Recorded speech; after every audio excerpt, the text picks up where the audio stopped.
وہ قلعے کی محافظ فوج کے ساتھ شامل ہو کر نصرانی حملہ آوروں کا مقابلہ کر رہے ہیں۔ 4 دن قبل یہ اطلاع آئی تھی کہ قلعے کا محافظ شہید ہو چکا ہے اور ان کی قیادت ایک قیدی نے سنبھال لی ہے۔ چونکہ عمر المتوکل کی پیش قدمی کے باعث الفانسو کی توجہ شمال مشرق کے محاذ کی طرف مبذول ہو چکی ہے، اس لیے ہمیں یہ امید تھی کہ اس قلعے پر الفانسو کا دباؤ زیادہ دیر نہیں رہے گا اور ہم یہاں کی فوج کے پہنچتے ہی ان کی مدد کے لیے رضاکاروں کے چند دستے روانہ کر دیں گے۔ لیکن آج یہ اطلاع ملی ہے کہ قلعے کے محافظوں کی حالت نازک ہے اور الفانسو نے ایک نئی فوج بھیج کر ان کی رسد اور کمک کے تمام دروازے کاٹ دیے ہیں۔ اگر 2 دن کے اندر اندر انہیں کوئی کمک نہ ملی تو وہ سب مارے جائیں گے۔ اگر صرف عام سپاہیوں کا سوال ہوتا تو شاید مجلس شورا اس قدر مستعدی ظاہر نہ کرتی، لیکن قیدیوں میں بعض بااثر لوگ ہیں، اس لیے 300 سوار فوراً روانہ کر دیے گئے ہیں۔ مجلس شورا کے اجلاس میں احمد بھی شریک ہوا تھا۔ جب اس مہم کی قیادت کا سوال پیش ہوا تو سب کی نگاہیں اس کی طرف مبذول ہو گئیں۔ طاہرہ نے کہا، لیکن 300 آدمی کب تک قلعے کی حفاظت کر سکیں گے؟ ابو یعقوب نے جواب دیا، سپہ سالار نے اس قلعے کی حفاظت کا ارادہ ترک کر دیا ہے۔ اس نے احمد کو یہ حکم دیا ہے کہ وہ محافظ سپاہیوں اور قیدیوں کو وہاں سے نکال لائے۔ ہم طلیطلہ کے دفاع کو خطرے میں ڈالے بغیر زیادہ دیر اس دور افتادہ مورچے کی حفاظت نہیں کر سکتے۔ طاہرہ نے کہا، ابا جان، یہ مہم بہت زیادہ خطرناک تو نہیں؟ بیٹی، سپاہی کی ہر مہم خطرناک ہوتی ہے اور وہ ان سپاہیوں میں سے ہے جو خطرے کے وقت سب سے آگے ہوا کرتے ہیں۔ ابو یعقوب نے کچھ دیر خاموش رہنے کے بعد کہا، احمد ایک صالح اور بہادر نوجوان ہے۔ آج رخصت سے پہلے میں نے اس کے ساتھ تمہارے مستقبل کے متعلق چند باتیں کی ہیں۔ طاہرہ کا دل دھڑکنے لگا۔ ابو یعقوب نے قدرے توقف کے بعد مسکراتے ہوئے کہا، بیٹی، میں تمہارے لیے ایک اچھی خبر لے کر آیا ہوں۔ میں قدرت سے تمہارے لیے اس سے زیادہ اور کچھ نہیں مانگ سکتا۔ تمہارے باپ کو اس بات پر فخر ہے کہ اندلس کے بہترین نوجوان نے تشکر کے آنسوؤں کے ساتھ تمہارا رشتہ قبول کیا ہے۔ بیٹی، میں نے غلطی تو نہیں کی؟ اور طاہرہ مسرت کے سمندر میں غاطے کھا رہی تھی۔ اس کا چہرہ حیا سے سرخ ہو رہا تھا اور آنکھیں زمین میں گڑی جا رہی تھیں۔ باپ نے کہا، تم نے کھانا کیوں چھوڑ دیا؟ میں کھا چکی ہوں ابا جان۔ وہ یہ کہہ کر اٹھی اور کمرے سے نکل گئی۔ اس کی ٹانگیں لڑکھڑا رہی تھیں۔ احمد، احمد، اس نے مسرت کے آنسو پہنچتے ہوئے کہا، تم میرے ہو، تم میرے ہو۔ سرحدی قلعہ ایک پہاڑی کے دامن میں تھا۔ قسطلہ کے 700 سپاہی اس پر کئی حملے کر چکے تھے۔ ان کا ایک حملہ اس قدر سخت تھا کہ قلعے کے محافظ اپنی زندگی سے مایوس ہو چکے تھے۔ قریباً 200 سپاہی اوپر سے تیروں اور اینٹوں کی بارش کے باوجود سیڑھیاں لگا کر فصیل کے اوپر جا پہنچے۔ قلعے کا محافظ اور اس کے ساتھ قریباً 100 مجاہدین لڑتے ہوئے شہید ہو گئے، لیکن عبد المنعم نے ان کے حوصلے پست نہ ہونے دیے۔ مجاہد اپنے نئے سالار کی تقلید میں موت و حیات سے بے پرواہ ہو کر دشمن پر ٹوٹ پڑے اور قلعے کے اندر داخل ہونے والوں میں سے بہت کم ایسے تھے جنہیں دوبارہ زندہ باہر نکلنے کا موقع ملا۔ اس شدید نقصان کے بعد نصرانی چند دن اہل قلعہ کے ساتھ معمولی چھیڑ چھاڑ پر اکتفا کرتے رہے۔ بالآخر ایک رات ان کے پاس 200 تازہ دم سپاہیوں کی کمک پہنچ گئی اور انہوں نے الصبا قلعے پر فیصلہ کن حملہ کر دیا۔ قسطلہ کے سالار نے حلف اٹھایا تھا کہ جب تک یہ قلعہ فتح نہیں ہوگا میں پیچھے نہیں ہٹوں گا۔ عبد المنعم کے ساتھیوں کے تیر ختم ہو چکے تھے اور وہ فصیل پر سے اینٹیں پھینک پھینک کر دشمن کو پیچھے ہٹانے کی کوشش کر رہے تھے۔ رسد کی کمی کے باعث گزشتہ 4 دن سے ہر سپاہی کو 2 وقت کے لیے جو کی صرف ایک روٹی ملتی تھی۔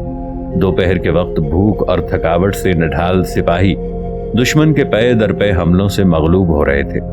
دشمن کے چند دستے سیڑھیاں لگا کر فصیل پر پہنچ گئے تھے اور دست بدست لڑائی شروع ہو چکی تھی۔ قلعے کے محافظوں میں سے اب کوئی ایسا نہ تھا جسے اپنی زندگی کا ایک اور دن دیکھنے کی امید تھی۔ اچانک ایک طرف سے گھوڑوں کی ٹاپ اور اللہ اکبر کے نعرے سنائی دیے اور آن کی آن میں 300 سواروں نے قسطلہ کی فوج پر چاروں اطراف سے حملہ کر دیا۔ 1 گھنٹے کے اندر میدان خالی ہو چکا تھا اور قلعے کے ارد گرد دور دور تک نصرانی سپاہیوں کی لاشیں بکھری ہوئی تھیں۔ سواروں نے بھاگتے ہوئے نصرانیوں کا چند میل تک تعاقب کیا اور گنتی کے چند آدمیوں کے سوا کسی کو بچ کر نکلنے کا موقع نہ دیا۔ جب وہ شام سے کچھ دیر پہلے آئے تو قلعے کے محافظ اتنی دیر میں قسطلہ کی فوج کے پڑاؤ سے بہت سا سامان قلعے کے اندر منتقل کر چکے تھے۔ چند ماہ کی رسد اور سامان جنگ کے علاوہ وہ قریباً 250 گھوڑے اور 50 خچر ان کے قبضے میں آ چکے تھے۔